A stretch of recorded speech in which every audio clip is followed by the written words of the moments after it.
ভারতের পেঁয়াজ বাজার বড় ধরনের মন্দার মুখে পড়েছে।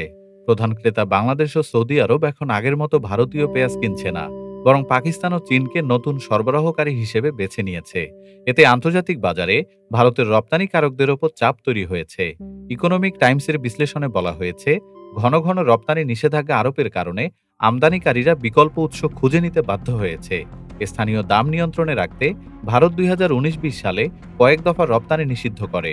সেই সুযোগে ভারতীয় পেঁয়াজের বীজ ব্যবহার করে প্রতিদ্বন্দ্বী দেশগুলো নিজেরাই উৎপাদন বাড়ায়।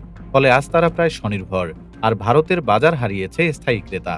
আগে মোট রপ্তানির 3/4 যেত বাংলাদেশে, কিন্তু গত 8 মাসে বাংলাদেশ আমদানি করেছে অল্প পরিমাণ। 2025-26 অর্থ বছরে প্রথম 6 মাসে মাত্র 12,900 টন। রপ্তানিকারক অজিত শাহ বলেন, নিষেধাজ্ঞার কারণে দীর্ঘ সময় আন্তর্জাতিক বাজারে অনুপস্থিত থাকায় পুরনো ক্রেতারা সস্তা বিকল্পের দিকে ঝুঁকেছে। সৌদি আরবও 1 বছর ধরে ভারত থেকে পেঁয়াজ নিচ্ছে না, কারণ ইয়েমেন ও ইরান থেকে কম দামে পাচ্ছে। বিশেষজ্ঞদের মতে, ভারত ঐতিহ্যগত বাজার শুধু হারায়নি, অনেক দেশ এখন ভারতীয় বীজ ব্যবহার করে নিজেরাই উৎপাদনে স্বনির্ভর হয়ে উঠেছে। ডেস্ক রিপোর্ট, বাংলাদেশ সময়। বাংলাদেশ সময়, সবার আগে দেশ।